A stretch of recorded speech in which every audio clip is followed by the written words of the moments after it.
10:00, we get started and we welcome everybody. And as usual, we welcome everybody with the blood we share, which is this vial that we usually fill with red wine, or if you don't drink. And then Siddharth has. I have some fusilli, which is representing the DNA that we share not only with other human creatures, but all the animals around us as well. And this project has been going on its own. It's never been invited or funded or anything else. We just decided it's important. And every time we forget it, the animals call us back, remind us that we're animals too, and how important diversity is. Because the whole thing about the Hox gene is that we all start the same, but we end up being so diverse. And the diversity is what keeps us all together. So Siddharth can talk a little bit more about the diversity to give you a sense of what keeps us together. Yeah, and the idea is we look around us and we see differences in between us as humans and races, and also all the different species that look so different. We have a head and 2 hands and 2 feet, but a spider has 8 legs or an elephant has big ears. But the genes that control all these beautiful body plans are all the same. So we wanted us to recognize that we are not just humans, but we are also animals, and we share a planet with these animals, and they are with us as pets, they are with us as science experiments, they are with us as mythology, they're with us as food every day on our tables. And so we want to make sure we bring that to the highlight and make sure that we're not destroying all of them before we get to know them much better. Or ourselves, because we also present ourselves as animals and really try to build empathy and realize that all of us contain all of the animals within us. So we all have the full wheel within us. In preparation for today, I pulled out randomly one of the many books of animals, and I pulled up this one, Animals Matter, which is a wonderful book by Mark Beckhoff, who is a biologist. And he has a whole section where he talks about the empathy in science labs and how initially, when he was looking for a program to work in, to research, he was just so struck by the way the animals were being treated that he kept moving from program to program because he kept wanting to pursue biology and animal research. And there was one professor who just had this technique of rabbit punch to kind of kill the animal and really violently. And this actually kind of started his whole thinking about not against experimenting with, but actually creating empathy and really understanding that when you have that kind of empathy as a scientist with the animals you're experimenting with, it becomes almost like a collaboration. And it's a very different attitude and could result in different research that comes out of it. And Siddharth and I had many conversations of this from the very start, because he's a neuroscientist and he had to work, and probably still does, with rat brains. And maybe you should say a couple of words about that. Yeah, I think the tradition of scientists emerged from the field of naturalists, where naturalists were looking at animals for the sake of understanding them. But somewhere down the line, just like food got industrialized, science also got industrialized, and it's become almost like a factory where you can buy the rat you're experimenting on the day you want to work on it. So you don't know how it's fed, you don't know how it grows up. So it's more of an industrial production unit as opposed to knowing what the animal is and growing it and learning all about it and understanding the animal for sake of understanding the animal. And I think that's what we want to highlight. A part of this is to, even as scientists, we need to kind of break away from some of that and feel that empathy or feel that sense of what this animal is, and not just use it as a tool in your array of tools, but try and understand that the animal as well. The last thing I would like to mention, or both of us actually, is how important cultural differences are. And this project more and more became about that. So we celebrated the New Year, the Orthodox New Year, Chinese New Year. We're going to celebrate the Tibetan New Year. Last year, we celebrated the Persian New Year in a big way with Mariam. And all of us come from very different backgrounds, and we bring in that cultural richness to the table. And so the Chinese zodiac became a great framework for us, but we're not Chinese, and we recognize that, but we also honor the Chinese culture. And to have woken up today to the news that there was a mass shooting on a Chinese holiday, that's the beginning of a new year that's supposed to bring community together for hope, for a new beginning, was just really so, it really shook us up. And I believe everybody here agrees, because this kind of anti-immigrant sentiment that's on the rise around the world goes hand in hand with the way animals are being treated, the way nature is being treated, the way lack of diversity is giving way to these monocultures. So I would just like to recognize that and really take a moment to just wish for the people who died. There's 10 people who died, many got hurt. And for every one of those 10, there's probably another 20, 50 people. There's a ripple effect. And then, of course, it just feeds this horrible trend that's happening. Siddharth, do you want to say a word? Yeah, so it's the again, the fact, one of the main things we want to get out of the project is to realize that when we look around us, we look all different, but we have that inherent sameness within us, and we need to start recognizing that more and more. So hopefully that is a different way of entry point into a more of a non-violent, assimilative movement, as opposed to this insular nationalism that's being created. And we are learning so much about different cultures as a part of this project, and everybody brings their own flavors and their own language into it, and it's becoming more and more exciting for us to learn about it, as well as the activism that it emerges in different places. People talk about their personal surroundings and how they are being activists in those surroundings, and that's again eye-opening for us, because we've not heard about it, and we are hoping this is the platform for some of those as well. Thank you, everybody, for being here. Thank you for all the animals showing up. And once again, we share our blood and DNA with you. And with that, we start with our first presenter, the most senior rabbit, who is James Gimzewski, nanoscientist, my partner. And yeah, so I think I'll just pass it on to you, Jim, because I'm excited about what you wanted to show and also what you wanted to share with everybody.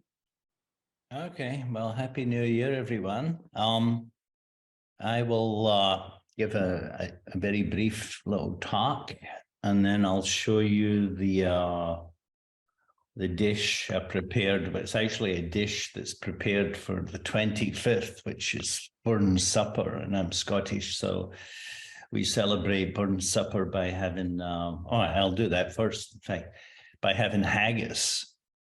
And haggis contains oatmeal, which is okay, but it also contains lungs and various other organs. So most people don't like it, but I found a vegetarian version of haggis that's extremely good. And I'll have some today. I made a whole pile, but it's for the 25th. And this is the dish. Mm. And what you see here is this vegetarian haggis. I think there's a recipe, maybe Victoria put out. And then here is this is called neeps, which is mashed turnip, and at the bottom is mashed potatoes.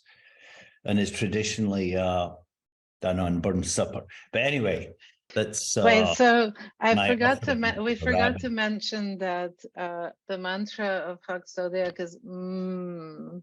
And so when we hear a good story or see a good dish, everybody mm. Okay, it's very good recipe.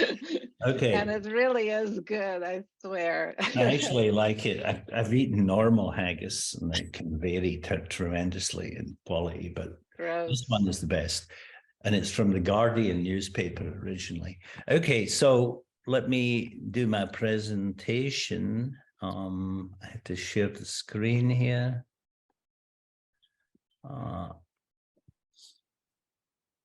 Okay. Now, I'm hoping everyone sees a picture of rabbits. Is that correct? Yes. You see the rabbits, okay. So at the end of this year, I visited Japan, and I went various places. But one particular place that's interesting is Izumo, which is in the south. It's actually the opposite sort of coast to Hiroshima. And they have these rabbits everywhere. You can see them. And in addition, the rabbits typically are holding this strange object here. Anyway, the story of the rabbits is that there was this Izumo place is very important because every year in October, all the Shinto gods come to Izumo for a conference. But there was a god who was out at the sea, a Japanese god. He was out at the sea, and a shark came to attack the god. And the rabbits saw it, and they formed a bridge, a rabbit bridge, which allowed the god to escape.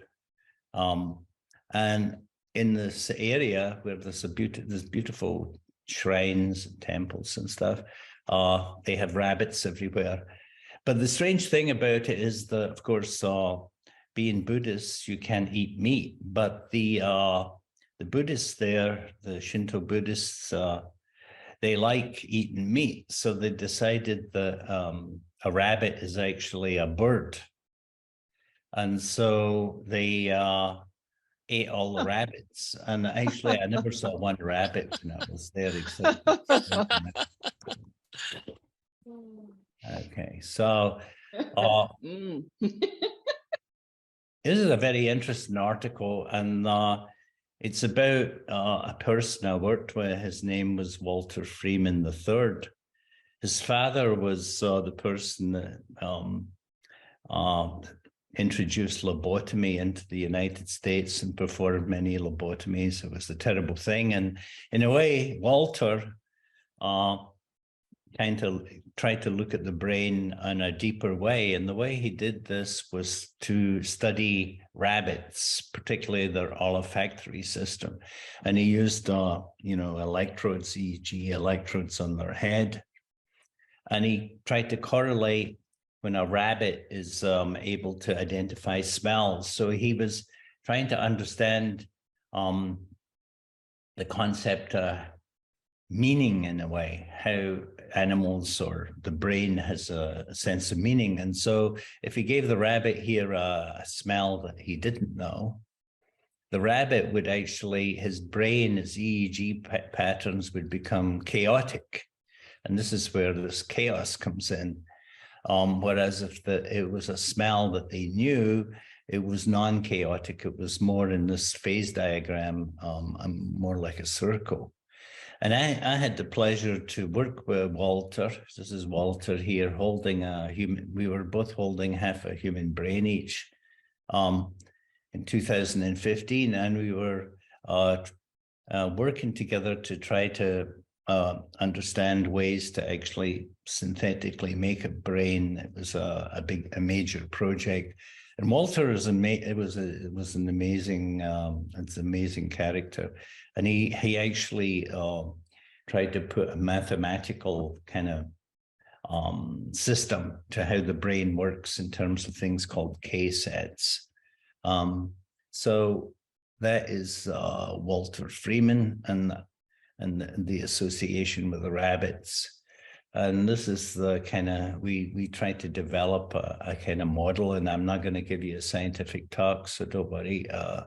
But between the neuro pill and things we were making and models that he was working on, which was this percolation lattice model. But finally, I would say it's interesting that we're talking about the olfactory system, because Siddharth and I actually met when he was studying neurons developing in zebrafish, and that brought us together actually to produce a very nice scientific paper, which was not about the olfactory system of the zebrafish embryo, in fact, but actually of their eyeballs. And we published a paper in about 2 hours, not 2 hours, 2 weeks. 2 hours would be good, but that was it. So anyway, so I wish everyone, as I say, in Scotland, January 1st is New Year for us, but it's still nice on, was it January the 23rd or whatever, to celebrate this Chinese New Year. And don't forget to celebrate Burns Supper on the 25th. Thank you. Thank you, Jim. Maybe you can stop sharing. Yeah, stop sharing. How wonderful. Any feedback from, well, Siddharth? First of all, I love that story about Freeman. It's incredible. The whole story, to start with his father doing lobotomies to ending up in chaos theory with the rabbits. It's incredible. And then the olfactory, of course, is such a great connection. So Siddharth, you and I also met when you were working with smell. And of course, we immediately went into dog smell and thinking about how Well, we met because I went to Jim's office and I was like, I need to work with you. And he's like, no, you need to work with Victoria. So you worked with both of us. Yes. You're a perfect art sci person. And Diane just joined. Diane has also worked with Jim. He got his PhD with Jim. You look like you're in some nice background, but you're probably right here in LA. Hi, Diane. Nice to see you. So we talk about multiculturalism. We got it right here. Next, we're going to hear from Pat Badani, who lives in Canada. She's born in Argentina, and she's a wonderful, amazing, complex artist. And we've been overlapping around food a lot, but her work is much more complex than that. And her contributions to our meetings have always been amazing. So I'm so happy she's here, and definitely spotlight, Pat. Welcome. Thank you. I'm going to share my screen.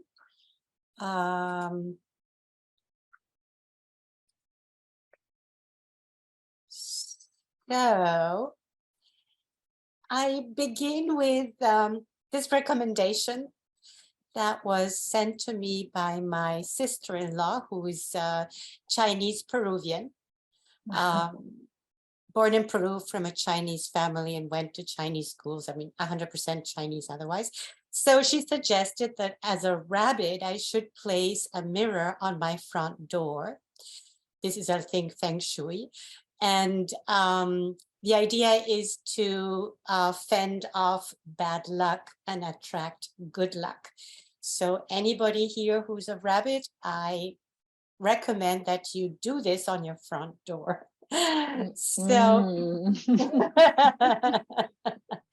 and my offering today are these chocolates, which, wow. And if you were really along my side, you would smell the aroma, talking about the olfactory aspect of all this.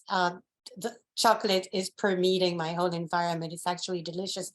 But also I infused or mixed bitter orange peel, which is a herb associated with the rabbit. So I cast, this is a sculptural project, a food and sculptural project. So I created these by melting the chocolate, mixing the orange peel, and placing them in a mold. And voila, this is how I get my homemade chocolates infused by whatever I want to put into them. So I do this fairly often because I'm a chocolate consumer. When I'm working, I pop one of these about an hour. So it's better than having a chocolate bar, much more convenient. However, what I'm going to do today, I've created a game.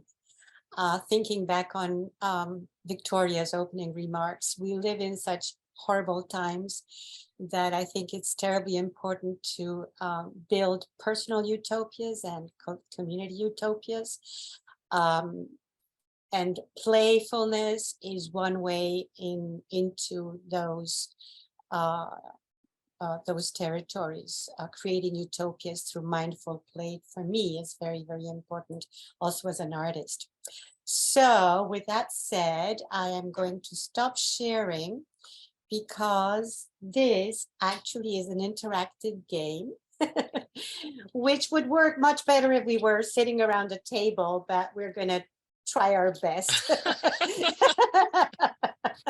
with this modality. And I only prepared 8. I know that there are many more of us present, but for convenience, because I could only fit 8 in a box, only 8 players for now. So the game entails one of you, whom I'll go around the table choosing whom, will choose a number and we will see what happens. This, by the way, is the rabbit fortune. I didn't glue them down. This is the rabbit fortune chocolate game.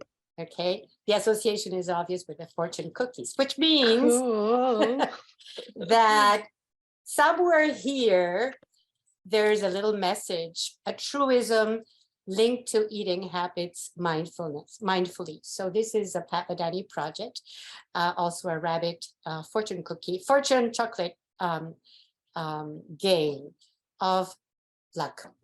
So shall we go around the table? I will choose Victoria being the first one, the hostess. Would you like to choose a number and find out whether you were fortunate enough to get, oh, that's a 7. Okay, so this would be that. Let's see what it reveals. No, well, nothing. So this means you get to eat the chocolate rather than have, so yay. Yum, yum. I'm into empty space. I could deal with it. Oh, Marta, would you like to choose one?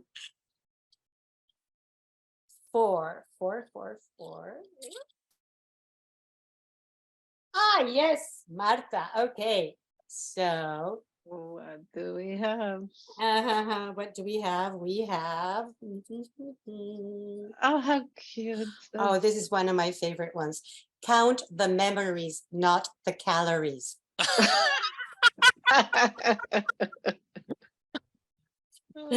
All right, going on. Let's see that. Would you like to choose one? Well, you look like you had to pick 4, but you picked 8, so I'll pick 4. Oh, I picked 8. I'm so sorry. All right. Oh, all right. Marta, you got double lucky there. No, there's nothing under 4. All right. Oh, I'm so sorry. You get to eat it. See that? Yum, yum, yum, yum, yum, yum. Okay. So let me see who else. I can't see everybody. Patricia, Echo Art Space. Would you like to choose one? Oh, hello, Patricia. Welcome. Good morning. Hi. Let's see. How about number 3? Yes. Ooh. Okay. Yep.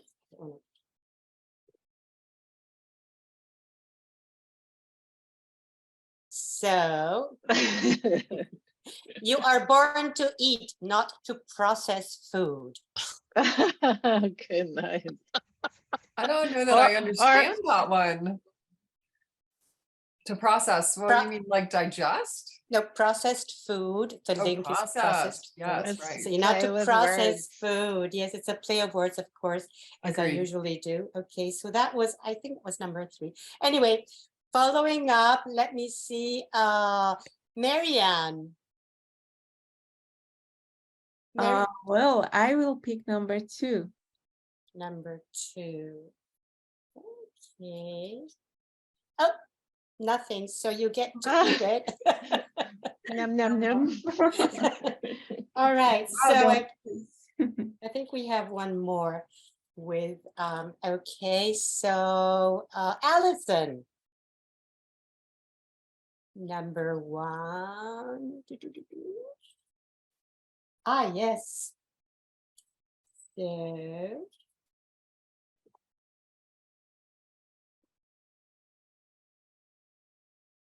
The tension builds. eat to live, don't live to eat. Oh, nice. I don't know if I can agree with that. You can reverse that at will. Okay, so next person, Santiago Torres. All right. Santiago. There's 5 and 6 left. He's thinking 6. All right. All right. Yes. So Tension builds. tension. Da-da-da-da. Here's your fortune. Food is fuel, not therapy. Mm. And I think that is it. But Last but not least.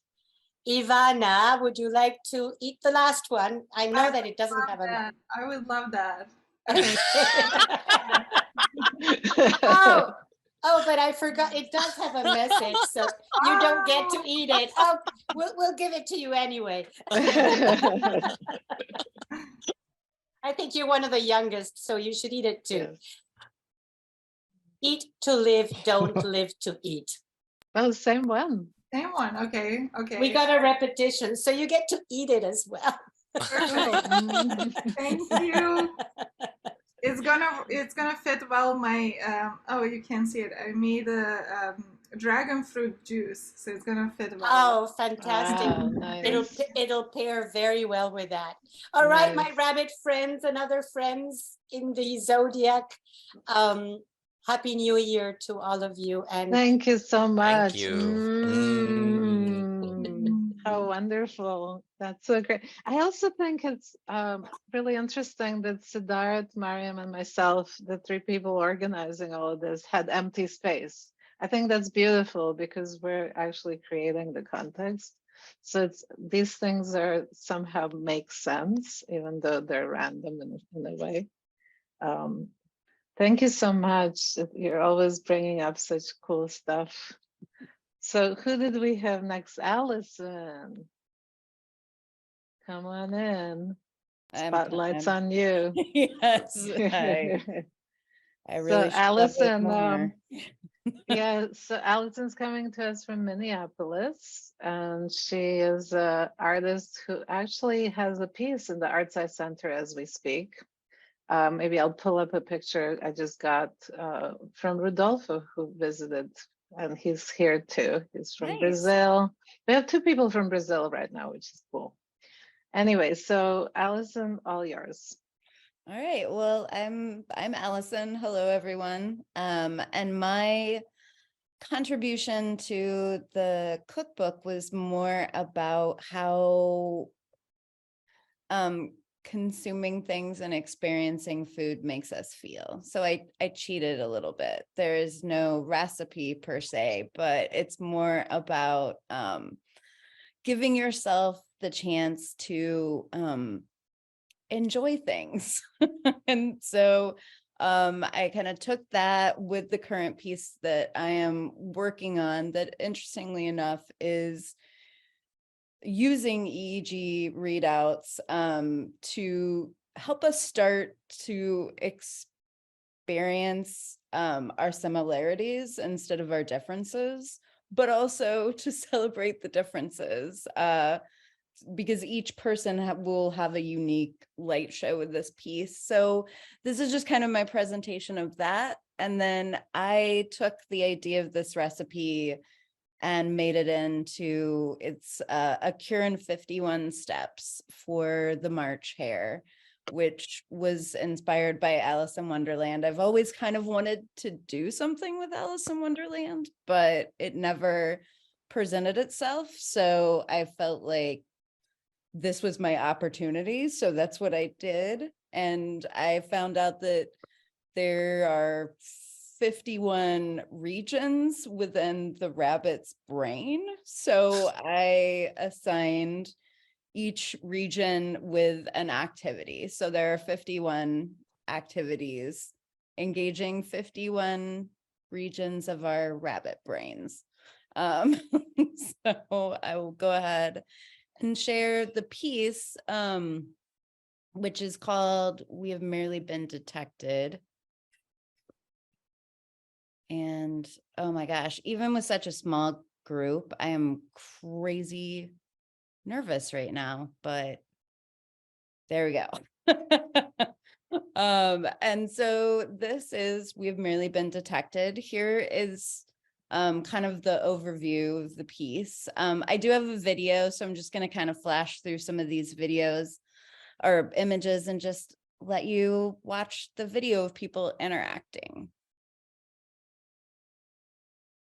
This is always my cheat in lectures. I love the slide and video portion because then I can just kind of ramble on a little incoherently and then play the video. All right, here we go.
It's hard to believe, but I swear to God, this child just reacted this way and was wearing this outfit. Nothing was premeditated.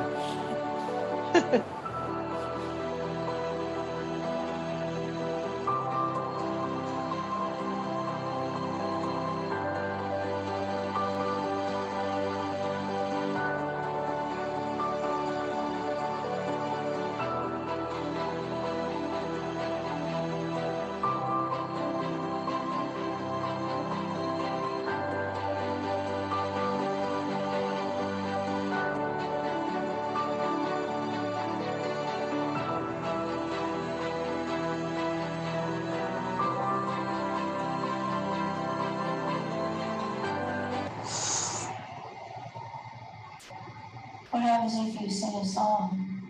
La la la la la la la la. And so that is that piece. And honestly, I'm still learning from it. It's been amazing to see people's reactions to it. Some people actually truly feeling empowered by the idea that they're affecting something that is exterior to themselves, which I think is a very beautiful thing. And with this cookbook, it seemed like because food always brings all of us closer. I mean, it's something that is so based in our social fabric as a time when community comes together and shares, that it seemed like a good way to give people permission to do interesting things with food. So, and that is it. Thank you guys. And thank you, fellow rabbits. Thank you. Thank you. Thank you. How wonderful. Thank you so much. So that's a rabbit brain. Those are neurons. When did you start working on this? 2020. Amazing. It was actually became my pandemic project, even though it wasn't really intended to be, but it got me through. And I actually think that it helped really solidify like my desire to understand people better. Amazing. And did you have in the back of your mind or in the front of your mind that your sign is a rabbit when you're working on this? I did not. I think I have to be truthful about that. But Actually, that makes it more interesting. It's amazing. okay. I was like, no. But I thought that I coalescing those two things would be fantastic, because as I've learned more about my rabbit sign, actually, I was like, yeah, I think I am a rabbit more than a Sagittarius. Like, It must have been amazing to work on this project and then find out that your sign is a rabbit. That's to me even more mind-blowing. Incredible. Cool. Well, thank you so much. Marta. So Hello, everybody. Hello. With your permission, can I show the party that you hosted? Of course you can. So let's start with this. So in 2018, I was in Portugal for a series of events that Marta organizes, and she actually suggested that we do a hawk zodiac, and it was absolutely gorgeous. Look at the table from top down, outside in her backyard, and everybody brought their own dishes, and we had coats that I painted, and it was just absolutely marvelous. So hostess with the mostest, amazing artist, friend here on Fulbright at Santa Fe, at Andrea Poli's program, which is also a beautiful program on ecology and the arts. And pretty soon we'll be coming to UCLA. Everything got a little bit thrown off as usual these days, but the time will tell and the perfect timing will come. So welcome, Marta. Thank you, Victoria. Thank you, Siddharth, for all of the effort and amazing work that you've been doing over all of these Hawks Zodiac dinners that I've seen around and participated in. I think at least more than one. I didn't just host, I think I participated in. You did one with the rabbits. Yes, we did. So I'm a rabbit too, and I learned that I'm a wood rabbit, like this year as well. And I don't have anything very specific. I contributed to the cookbook with a recipe. It's one of my favorite foods to have. It's sweet potato, and so I contributed with one very typical recipe for a cake, a sweet potato cake with coconut from the place where I am, from the south of Portugal. Of course, sweet potatoes, like potatoes in general, have all come from Central and Central America, and so the tradition is not that old, but still there. And I've also learned that the sweet potato the type of sweet potato that is more common in Portugal is also the one that is called here in the US, the Japanese sweet potato. And it's an interesting story. It's more starchy. It's more, the consistency is harder, and it's sweeter as well. And it sort of makes sense. I do have a little bit of a sweet tooth. So if you try to do the recipe, it will be closer to the one that I'm used to eating if you use the Japanese sweet potato, but it works with every type of sweet potato. There is a festival, a very, well, a food festival. I guess food festivals exist all over the world for all the fun that we have eating our food. And there's a sweet potato festival where I come from, and they couple the sweet potato festival with an interesting organism that we also eat, but it's not very common. And I think I would like to show you a little bit of that. It's a barnacle. I don't think there are many places in the world where barnacles are eaten, but Portugal and Spain, especially the Atlantic coast where these organisms grow, is it's, I think, the most expensive seafood on the planet. What? Mostly because it's very difficult to harvest and very dangerous to harvest. But it's also the sweet the seafood that tastes more like the sea. And it's absolutely amazing. I will share my screen just to show you what they look like, because they're really, really strange. And so we couple these two things together. It actually, we don't have any recipe that combines the two, but we do eat them at meals together. The barnacle we usually eat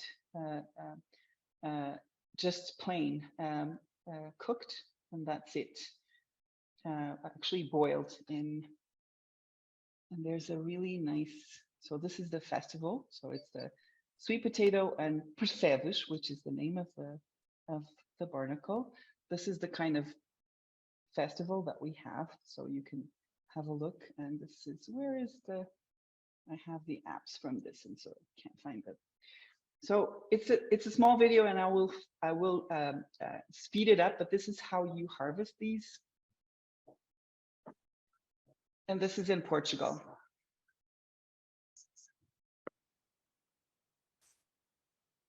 Barnacle. Oh.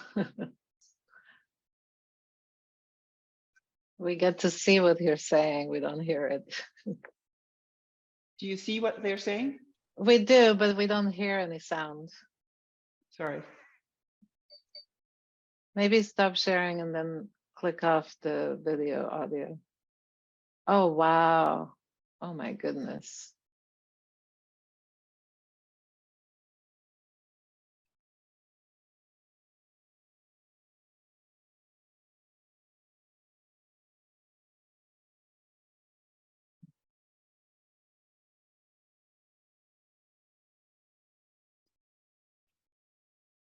Percebe.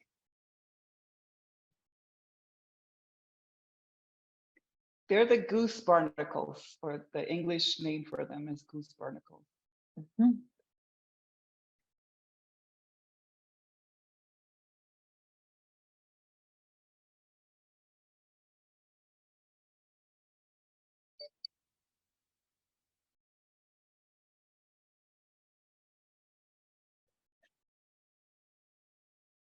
Is it the same as dangerous in Spain?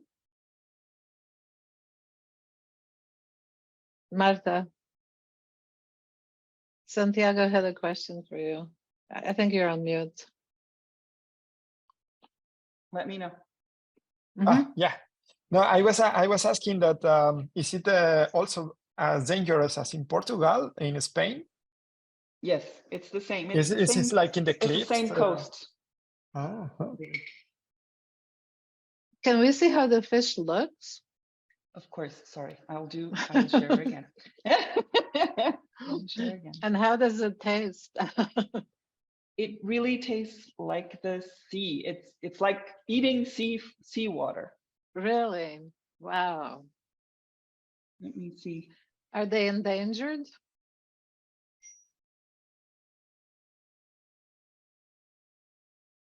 Wow, he's going in there. I don't think they're endangered. No. No.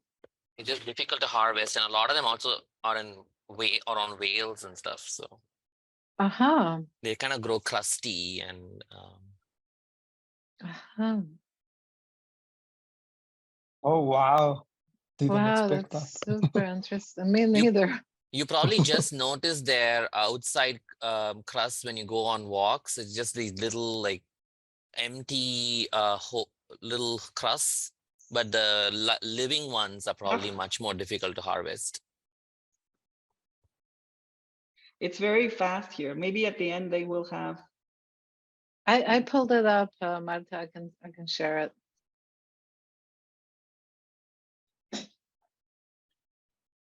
It's surprising to see Gordon Ramsay without him yelling at people. So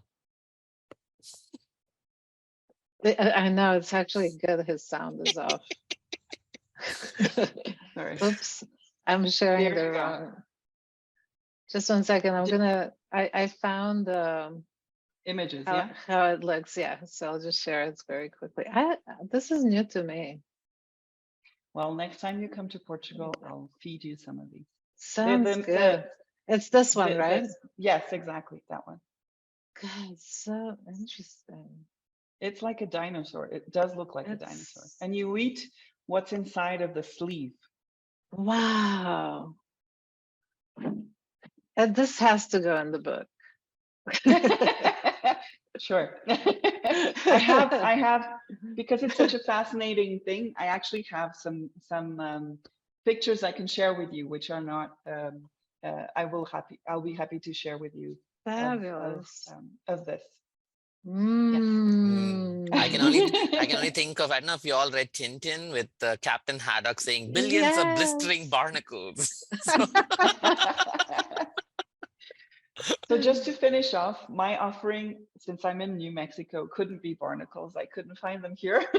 And I didn't have enough time to make a sweet potato cake, though I do have the sweet potatoes here. And I will make some, and I will send some pictures to you, Victoria. But I did find some chili. This is New Mexico. I found some chili chocolates. And, awesome. And they are amazing. And I do love chocolate with the chili in it. I think it's an absolutely amazing combination. And every time I go to, this is my first time in New Mexico, but I guess I do have mole too. Awesome. I have lots of friends in Mexico and I love Mexico. And every time I go there, I bring home chocolate bars with chili and mole. And it was wonderful to find here a good variety of moles that I can use, including green mole. And apparently this prize-winning chocolate bar for the hottest chocolate. Oh, I am you can have. Curious about that one. You got that chocolate and espresso and you're rolling. Indeed. Thank you so much. Amazing.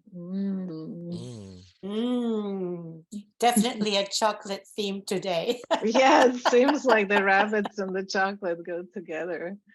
Anna, hi, joined us from Poland or Slovakia. How wonderful. Hi, everyone. Ellen, hi, nice to see you. Clarissa from Brazil, wonderful. Claire, hi, good to see you too. Cool. Eva, you're here from Vienna, right? Hi. Hi, I'm from Austria, but not from Vienna. I'm in Graz. Oh, you're in Graz. Nice to see you. So nice. And Rodolfo's here, also visiting from Brazil. He's a visiting postdoc who just arrived.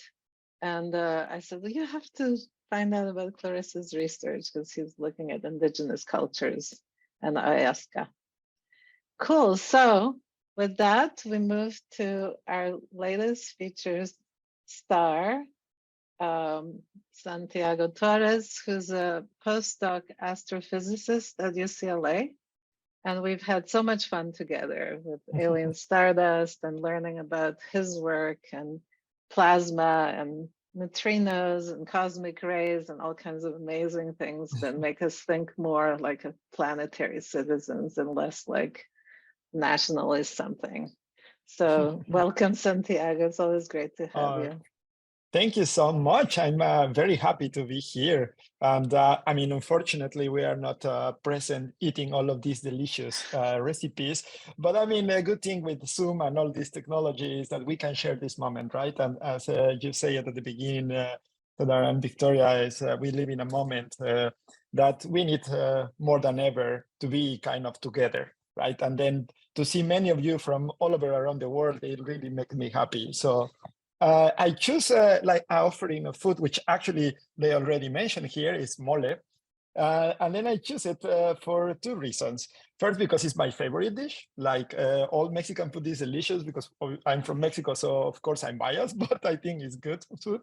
But mole also has this peculiar characteristic that it's a combination of many ingredients. So Mexican cuisine in general is not like one flavor. We have a lot of combinations and stuff.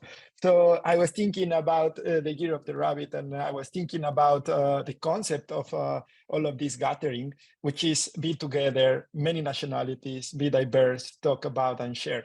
So mole, the essence of the mole is you take a little bit of everything in your kitchen, you combine it, and then you create a sauce. So I will share a little image because I'm in Sweden right now, so I couldn't prepare this, but I wanted to share some photos of guide you a little bit in the process and tell you. So you're visiting a visiting postdoc in Los Angeles from Mexico and in Sweden. Yes, exactly like that. Yeah. So then I will start here by saying Happy New Year, Year of the Rabbit, and my fellow rabbits. That's very nice. And to all of them, to all of you. So very nice. And then this is kind of the first picture. So I choose this picture because it really makes the essence of what is the mole, right? I put literally the Wikipedia thing because I think it was easy and also with this, pronunciation. But mole, it comes from the Nahuatl. The Nahuatl was the language of the Aztecs, which is the main indigenous culture in Mexico. Mexico, we have so many different cultures, but the one that it was like the most important before the Spanish arrived and all of this, it was the Aztec culture, and then they spoke Nahuatl among many other languages. But then the mole is not just from Mexico City or around. It's like basically all over Mexico. There is like 10 different moles. There's green, red, all the colors you want to mention. There is a mole. It's a little bit like the curry in India. But anyway, so mole basically means sauce. Sauce for Mexico is basically you take onion, tomatoes, whatever you want to put, you put it in a blender or you do a process and then you have a mole. So here you can see the ingredients of making the traditional mole, in particular the mole negro, which is from Oaxaca region in Mexico. This is amazing and also remind me so much in my childhood because my grandmother, she used to live near to a volcano in a very tiny little town. And the celebration of, let's say, my birthday or her birthday or any, big event, it was to make mole from zero, which nowadays we don't do that. It takes like around 5 days to do this if you do it like traditionally, and it takes a long time. It's not because it's difficult to make it, it's just because the ingredients, you need to take the chilies. I think it contains like 10 variety of chilies, different chilies. So you need to harp the chilies and then dry them, and then all of this process takes several days. But it contains chocolate. So like as we were talking about now, is the theme of of this gathering now. Nuts, a lot of variety of chilies and many other ingredients. So the picture shows the traditional way that is in a metate, is like the rock that you create kind of a paste, and then after that you make the mole.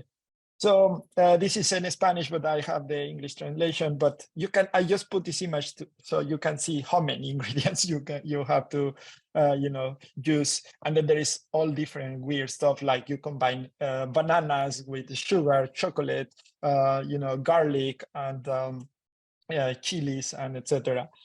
This is a full recipe, but of course you should take a look in the book. You can Wow. follow. So just to give you an idea, like it is a lot. And then also in the picture, you can see, right, it creates a very black paste. But you can combine basically with everything. But the tradition in Mexico is more like you use chicken and rice. So then, or you can make different dishes. But yeah, so if you're curious, well, nowadays you can go to the supermarket, maybe international supermarket, and you can find the mole like Marta showed us, the little can, and then you just put a little water and then like chicken soup, and you let it boil until it kind of gets a sauce, and then you just serve. Right. If you want to do it traditional, which is a lot of fun, then you will see the recipe there. And then, I mean, of course, if you're in LA, passing by, we can organize a dinner and I can make for you, and then it will be really nice to be all together. Here is me. I was in Santa Barbara. I actually met Victoria in Santa Barbara in visiting as a visiting scientist, and then a friend of mine from Ukraine. We were talking about exactly the same thing, sharing culture and stuff. So she asked me, "Can you make mole?" And I say, "Not from scratch, but I will buy the can because it's California." So she actually took these pictures and sent it to me. And then it's just like, you put the chicken, make the chicken soup, then you cut the chicken, and then you prepare the mole, and then you let it boil. And then that's the photo of the dish that I create. It's called enchiladas, but as I say, the point is you mix the mole with everything. So this is my offering for this year, and hopefully next time we can be together, and I will be happy to make it, not from scratch, because I'm not my grandmother. She is amazing. I'm not able to do this by myself, but yes, so that's my dish. Oh, Nice. Mm. And then I also wanted to share a story because I think it is like perfect year in the sense of Year of the Rabbit, but also it combines so many things of my work and then my culture. And then it was suddenly when Victoria told me about this, it was like, this is perfect. Like you combine all the things I like and then together with the Year of the Rabbit, and then we put it together. So I wanted to share a legend or a story. This basically the rabbit on the moon. As many of you might know, there is many of this story in different cultures, in China, in Asia, in Japan, I think also in India, and then in Mexico, of course, we have our own. And then that comes back to the Aztecs again, because by the way, I'm from Mexico City, so I really like I'm very involved in learning about the Aztec culture, because I think it's kind of my ancestor in a way. So that's why I like these stories. And then also when I was a kid, the only thing I could see when I was in Mexico City, it was the moon, because of course it's Mexico City. You can imagine it's a lot of pollution, the dark skies, big city. So for me it was special. And then I grew up with this story that in the moon there is a rabbit. Right, and then we all are familiar with this idea that you can see a rabbit. So when I was small, my mom used to tell me this legend or story, which is actually nice idea or like kind story. And then in this picture, you can see this is Quetzalcoatl. That's the main god of the Aztecs, which is kind of interesting also if you relate to the Chinese culture, because he's like a dragon. In this case, it's a snake. They call it the fairy snake, like with fur. And then that was the main god of the Aztecs.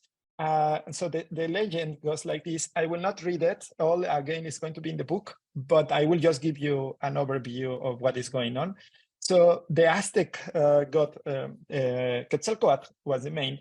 He was like in the equivalent of the paradise with all the gods gathering. That's the story, this legend about.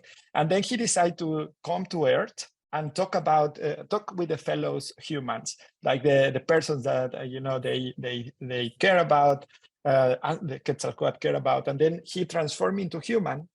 come back to Earth. And he was so excited to meet so many people that he started like talking for weeks and weeks, but he didn't eat anything. But because he was in a human body, he was like at some point getting very hungry, and then the body was degrading, and then he was feeling sick. So he went to sit in one of the hills in Mexico City, and then he was just watching the moon. And then suddenly a little rabbit was passing by, but because he was the god of, the Aztecs, he could talk also with the animals. So Quetzalcoatl was talking to the rabbit, and and then he asked, "Oh, what are you eating?" And then the rabbit had like a little carrot or something like that. And then the rabbit asked, "Do you want? It seems like you need some food." And then the Quetzalcoatl say, "Oh, I wouldn't, be happy to like you are eating. I don't feel good to take you for your food."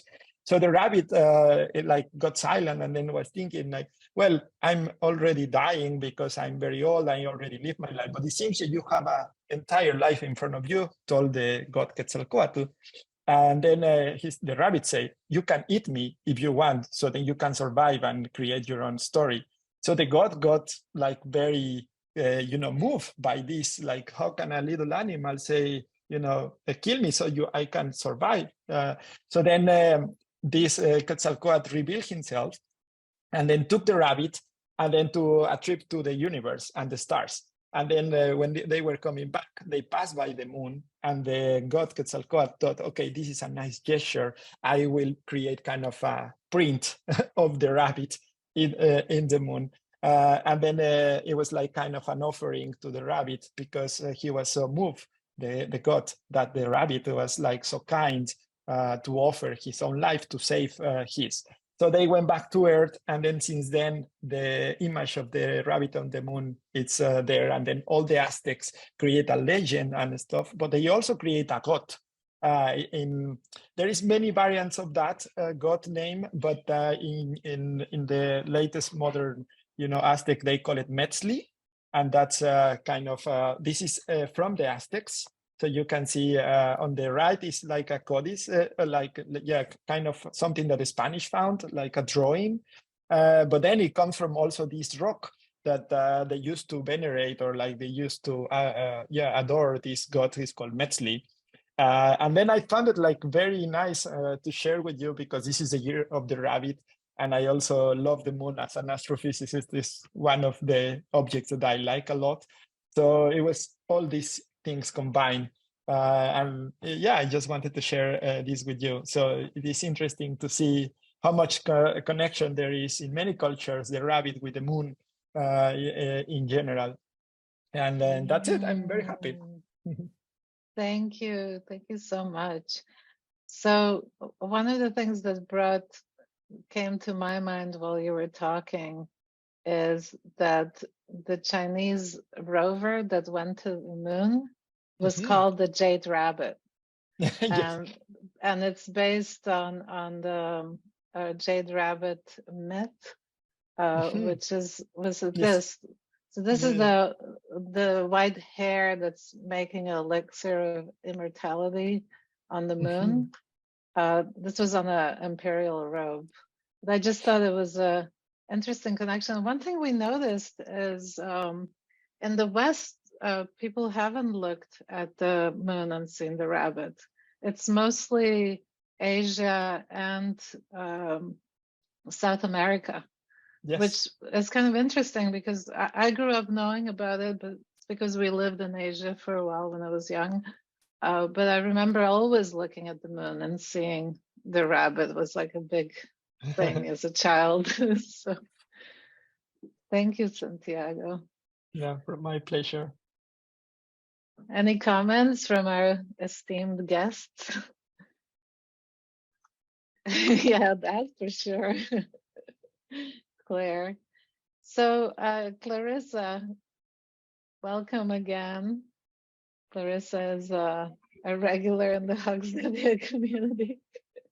Do you want to say something? You usually have something to add from the Amazonian culture. I'm not a rabbit, but I used to. She's a tiger, by the way. Just no, I'm a dragon. Sorry. Dragon. I believe next year is the year of the dragon. Yes, yeah, we're Yeah. already getting ready for you. Oh my God.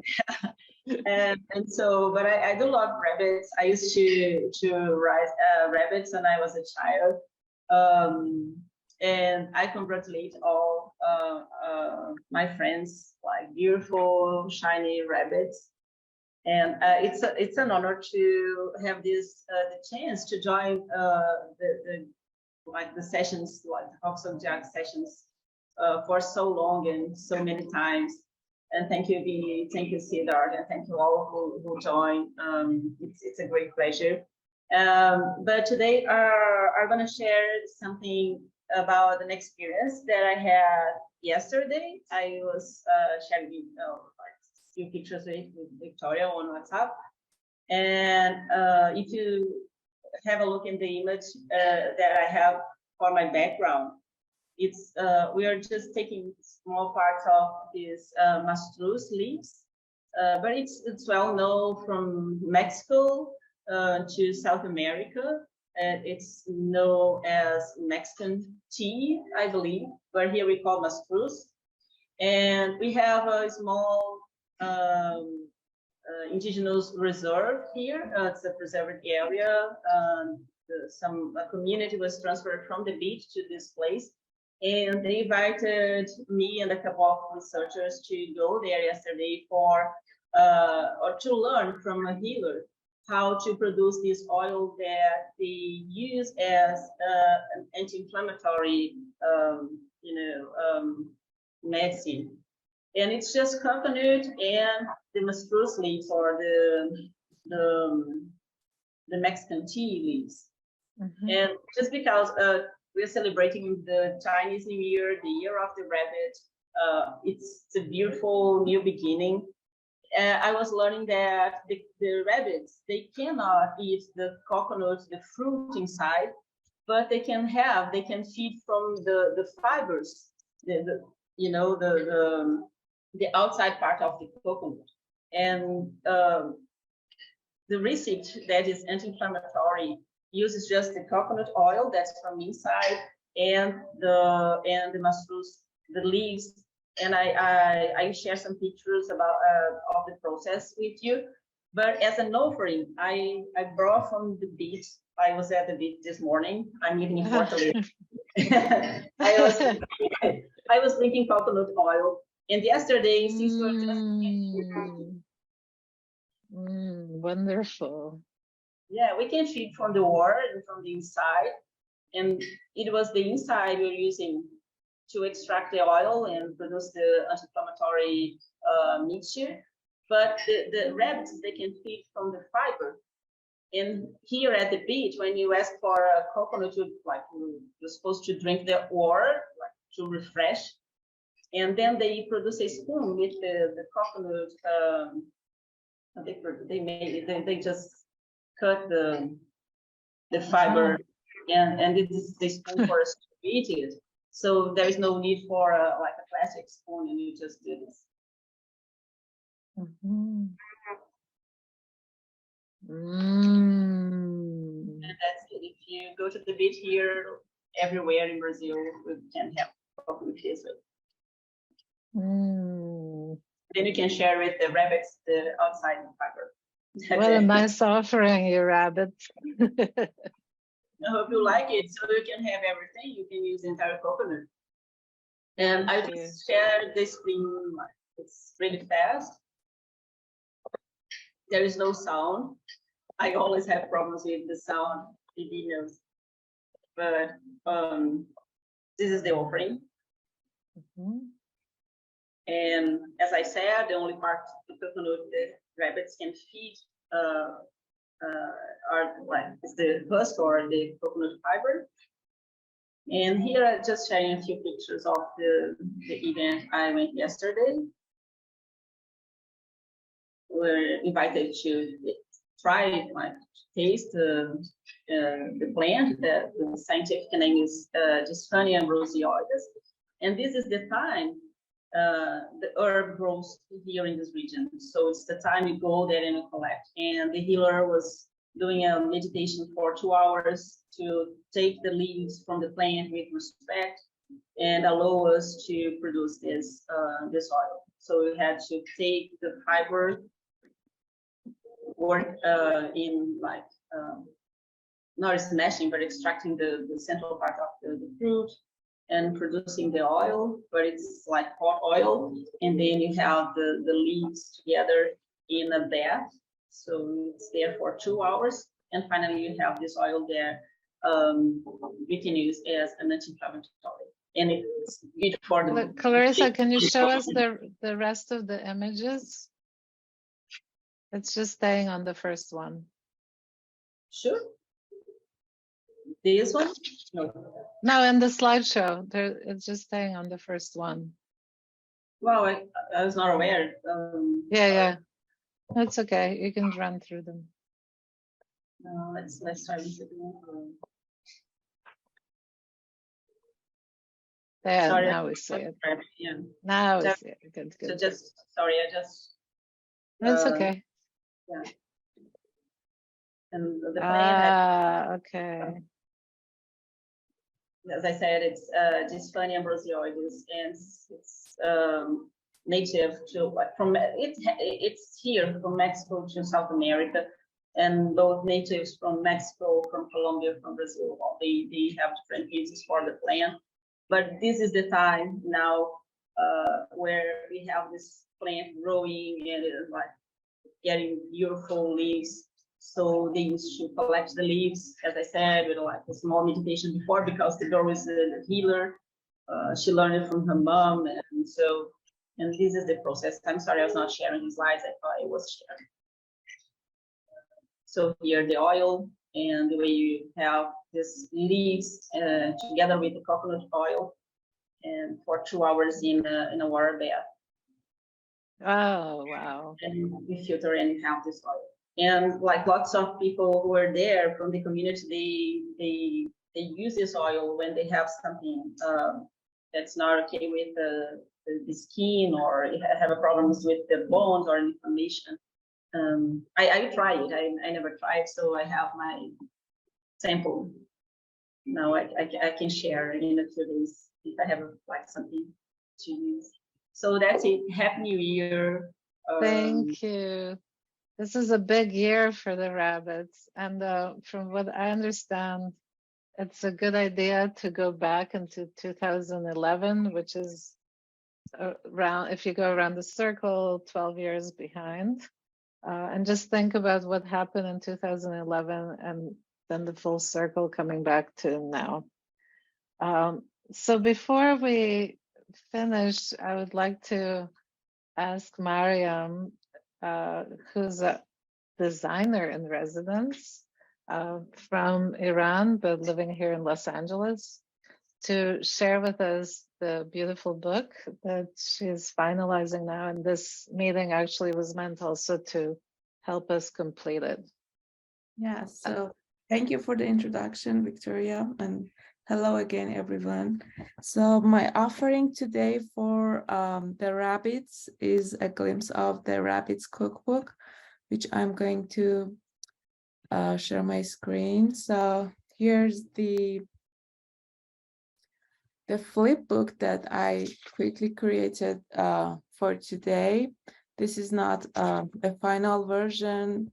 More content is going to be added to this book after our gathering.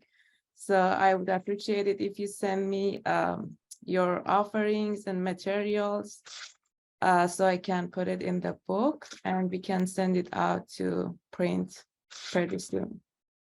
So here is some information about the rabbits, like scientific part and the ruling organ and blah, blah, blah.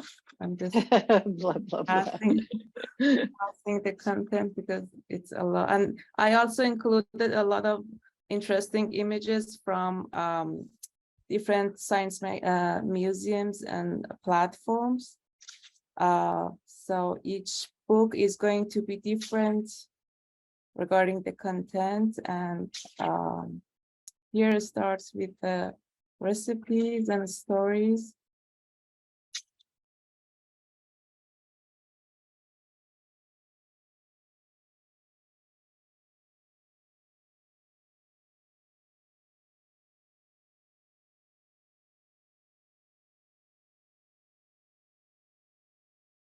And then this is directions of how to have your own hug zodiac. And here we have the Fibonacci number that was actually created by Fibonacci when he was trying to figure out how many rabbits would replicate over time. Yeah, so that's it. Thank you for taking part in this cookbook, and I'm looking forward to rest of the content to get the chance to finish this first edition of the cookbook after a year of my here. Thank you. Thank you. It looks amazing. Thank you. So any quick feedback from whoever's left here before we say goodbye and wish everyone well? I just have a funny story around the year of a rabbit, and you know, it drew my attention that it is a year of a rabbit, and the village where I have my permacultural garden in Slovakia is called Lechnica. But there is a local joke around that this village has a nickname, and this nickname is a village of rabbits. because people here have this peculiar manner of tending to their gardens, meaning that basically all the gardens are located outside of the village. And when you approach this place, all you see is like small patches of land with vegetables being, you know, grown there. So that's how the village earned its nickname, Village of Rabbits, because it seems like everyone here eats basically vegetables and green leaves. So that's you know, the neighboring villagers gave it this village such a funny nickname. So I think in the context of a year of a rabbit, I hope it means that it's gonna be a prosperous year for all of us here. Thank you very much for sharing these fascinating stories. Thank you, Anna, for joining. You must be jet lagged. So Anna just came back from being actually in Los Angeles and San Francisco, and it was great to have you here, Anna. It was a wonderful time, absolutely, and I still miss Mexican cuisine. Yes. All right, so any last words before we say our parting rabbit goodbyes? Claire? Let's also honor the cats, because that's true. Year of the cat. So that's Claire, exactly what I was going to say. Oh, you read her mind. So I wanted to think about the Year of the Cat because it was in Victoria's invitation and I never heard of the Year of the Cat. So the Year of the Cat is a Vietnamese misinterpretation of the Chinese word Mao, which means rabbit. Oh, you're kidding. That's what I found online. Now, I don't know how reliable that is, but I thought that was pretty cute. So Mao sounds like meow. And so in Vietnam, they celebrate the Year of the Cat. And I had brought my cats to join me, but I finished my breakfast and my cats left. I went to sleep. Well, I'll tell you, we definitely have a cat person here. Clarissa has, I don't know, how many cats do you have, Anna, too? How many? 7 cats. She's got 7 cats. And mom and dad. The whole family. I would say every year is a year of a cat. Every year is for every animal, actually. It's just once a year the spotlight goes on one, but as I said, where all the animals are within us. And I really am always so enriched by this meeting. And Siddharth, do you want to say some last words if you're still around or your kids took you away? Let's see. I guess not. He's got a 3-year-old, so we understand. So anyway, let's just take a moment to reconnect with this group of wonderful animals, humans, and wishing to the rabbits in particular that when the spotlight is on you, you really shine and are protected and reach your full amazing potential. And we're so excited to feature you and to put this book out and online promote what you're doing. We're going to keep going and send our thoughts to the event, to the people who just suffered from this horrible event on the Chinese New Year, and wish them well through these very, very tough times. And again, Siddharth and I both feel so strongly that building a community that also Pat mentioned, this kind of bubble that we can form between friends from all over the world is just so wonderful. And let's look forward to meeting in person and celebrating life and being on this planet together. Thank you, everybody.